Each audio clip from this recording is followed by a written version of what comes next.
اعلیٰ حضرت کا مطلب کیا ہے پتہ؟ بڑا آدمی. اعلیٰ حضرت بڑا آدمی. تو بڑا آدمی کیا میں کہنے لگوں اپنے آپ کو میں بڑا آدمی تو ہو جاؤں گا کیا میں؟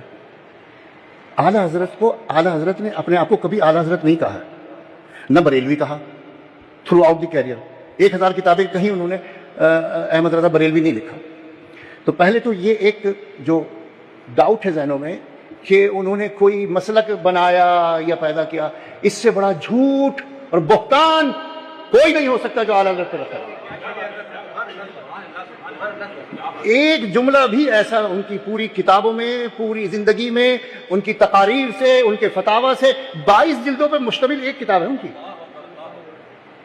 22 جلدوں پر مشتمل, اور کل تقریباً کم و بیش 1000 تصانیف.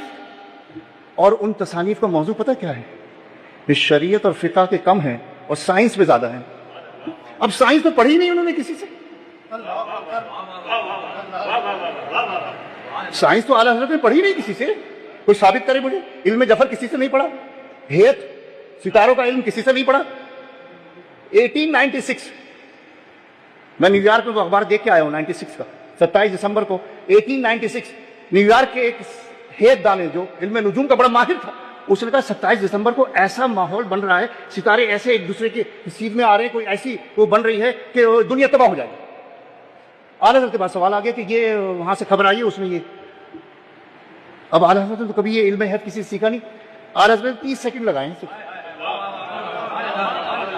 یہ میرے دادا نے مجھے بتایا. 30 سیکنڈ لگائے اعلیٰ حضرت نے, اور اس پینسل سے ایسے کچھ کیا, فرمایا جھوٹ بولتا ہے, جھوٹ بولتا ہے. وہ ماہر, دنیا کا ماہر, نیو یارک کے اخبار میں نہیں چھپی. نیو یارک کا اخبار ایسے نہیں کسی کو الٹ تک چھاپ دے, کوئی ماہر ترین لوگ ہوتے ہیں. سرکار اعلیٰ حضرت فرمایا جھوٹ بولتا ہے, اور وہ دن گزر گیا, کچھ بھی نہیں ہوا. اب 1000 تصانیف میں سے فقہ پہ بہت کم ہے, باقی. اب میں ایک مثال دوں, اعلیٰ حضرت کی محفل ہے, ایک سوال آ گیا کہ کس مٹی سے تیمم ہو سکتا ہے.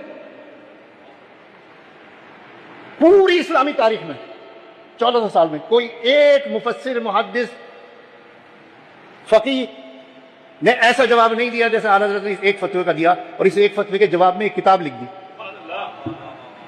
اب وقت نہیں ہے ڈیٹیل کا, لیکن میں ایک اشارہ دیتے ہوئے آپ کو اعلیٰ حضرت کا مقام بتاؤں جس کی بنا پہ ہم اعلیٰ حضرت کہنے پر مجبور ہیں.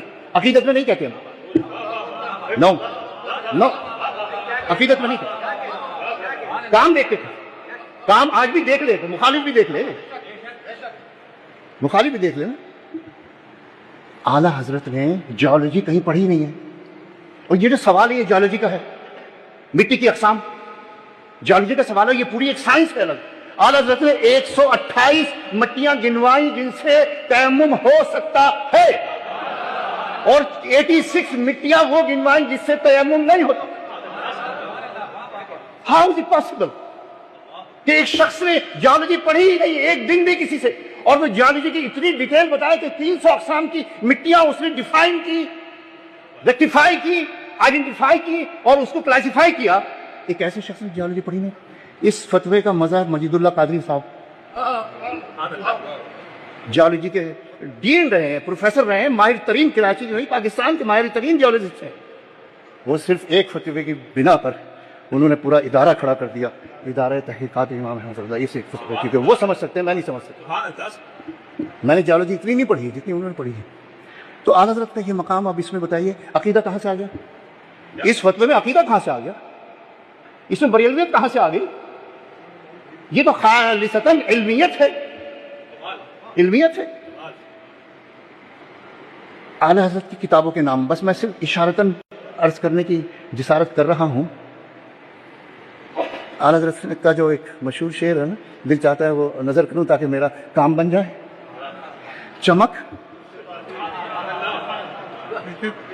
اللہ اکبر, نعرہ تکبیر, نعرہ رسالت, عدل رسالت, فیضان رضا.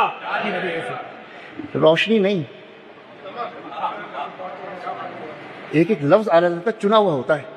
کسی حدیث کا ترجمہ ہوگا یا کسی آیت کا ترجمہ ہوگا, پوری ہدایت بخشش. لفاظی نہیں ہے اعلیٰ حضرت کے, لفاظی نہیں ہے. ٹو دی پوائنٹ چلے, بالکل ایک سرے منہ شریعت سے انحراف نہیں کیا, بالکل ایگزیکٹلی جو خدا نے تعریف کی، جو حدیث میں تعریف، اسی کو اردو کا جامع پہنا. چمک تجھ سے، کیا بات ہے، تجھ سے. ارے ادب کہاں گیا؟ اللہ کو تو کہہ سکتے، کیونکہ اس کی شان میں یکتائی اتنی بلند ہے کہ اس میں لفظ بھی یکتا ہی ہو سکتا ہے جس میں شائبہ بھی نہ ہو دو کا. اس لیے آپ نہیں کہتے اللہ آپ یہ کر دے، اے اللہ تو سن لے میری، تو کہتے. لیکن اعلیٰ حضرت نے یہاں تو کا لفظ کیسے استعمال کیا؟ چمک آپ سے پاتے ہیں، سب پانے والے ہونا چاہیے. چمک تجھ سے پاتے. میرا ایمان جیسا خدا پر وحدانیت کا ہے نا،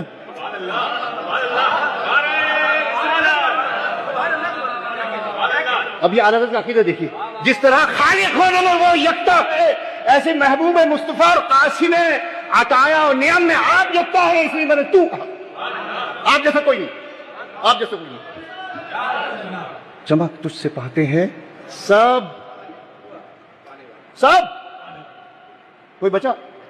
فرشتے بھی شامل، ولی بھی شامل، نبی بھی شامل، اولیاء بھی شامل، مشائخ بھی شامل، جنات بھی شامل، انسان بھی شامل. ایک لفظ سب، اور یہ عین مقام مصطفیٰ کے مطابق ہے یہ سب.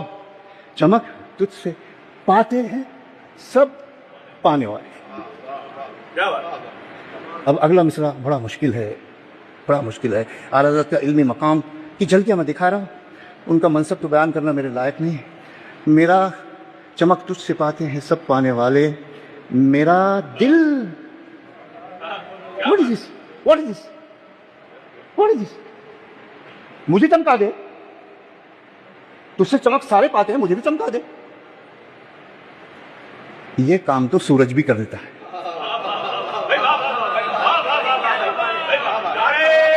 یہ کام تو یہ روشنی بھی کر رہی ہے، مجھے چمکا رہی ہے. سورج بھی کر رہا ہے، چاند بھی کر رہا ہے. جزاک اللہ. یہ کام تو سورج بھی کر سکتا ہے، چاند بھی کر سکتا ہے، لائٹ بھی کر سکتی ہے، چراغ بھی کر سکتا ہے. تو مصطفیٰ کا مقام پھر کیا چراغ سے بھی نیچے رکھا جائے گا؟ مصطفیٰ کا مقام تو سب سے اوپر رکھا جائے گا. ایسی جگہ روشنی پہنچوانی ہے جہاں دنیا کی کوئی روشنی نہ پہنچ سکے، نہ چمکا سکے. میرا دل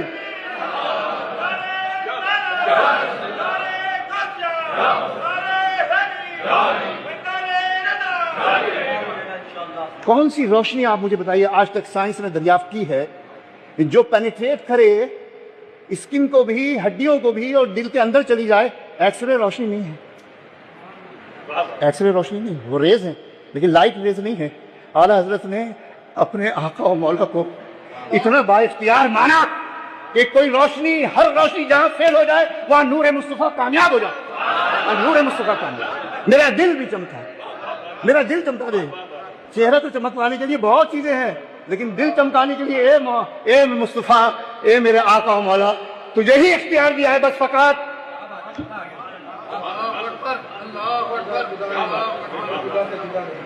دل بھی چمکانے والے، تو زندہ ہے واللہ.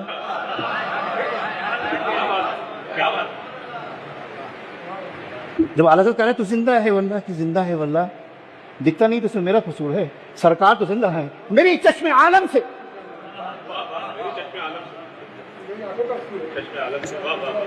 اعلیٰ حضرت کا یہ کلام ہے. کروں مدح اہل دول رضا. اب آپ ذرا یہ اس کا وزن دیکھیے، اس کی بحر دیکھیے. مدح اہل دول رضا. ایک نواب تھے بڑے مشہور، ان کی ریاست تھی نان پارا، بڑی مشہور ریاست تھی، بریلی کے قریب تھی. جب وہ اعلیٰ حضرت کے اشعار کچھ پہنچے نواب تک تو انہوں نے خواہش ظاہر کی کہ یہ قصیدہ میری شان میں اگر یہ لکھ دیں گے تو میری بڑی واہ واہ ہو جائے گی. انہوں نے اپنی خواہش کا اظہار کیا. تو اعلیٰ حضرت نے بجائے قصیدہ کہنے کے نام تو ان کا امر کر دیا. یہ دیکھیے کمال، نام تو ان کا امر کر دیا، نام تو ان کا امر کر دیا، قصیدہ نہیں کہا. اعلیٰ حضرت فرمایا کروں مدح اہل دول رضا، پڑے اس بلا میں میری بلا. یہ دیکھیے، یہ ہے توکل اور فقر. وہ خود بہت امیر آدمی تھے اور افغانستان سے ان کا تعلق تھا اعلیٰ حضرت، اور وہاں کے بھی بڑے، ان کے خاندان کے لوگ بڑے لوگ تھے، اور یہاں بھی آئے بریلی میں تو ان کی جائیداد وغیرہ کاروبار بہت تھا، اور انہوں نے کبھی لیا نہیں، دیا ہمیشہ. یہ اعلیٰ حضرت خاص ہے. کروں مدح اہل دول رضا پڑے اس بلا میں میری بلا. میں گدا ہوں اپنے کریم کا. کریم اسے کہتے ہیں جو ضرورت سے زیادہ دے, مانگا جتنا اس سے بڑھا کے دے, حقدار نہ ہو پھر بھی دے, اس کو کریم کہتے ہیں. میں گدا ہوں اپنے کریم کا. میرا دین پارے نان نہیں. اب نان کہتے روٹی کو, پارا کہتے ٹکڑے کو. اب وہ نان پارا کو پارا نہ کر کے امر تو کر دیا ہمیشہ کے لیے. نواب نان پار مشہور ہو گئے کہ یہ ان کے لیے کہا گیا ہے, لیکن اپنا عقیدہ اور اپنی اللہ اکبر. میرا دین روٹی کا ٹکڑا نہیں ہے کہ میں ٹکے ٹکے کے لوگوں کی پیسے کی خاطر ان کے قصیدے لکھوں. میں گدا ہوں اپنے کریم کا. میرا دل پارے نہ نہیں.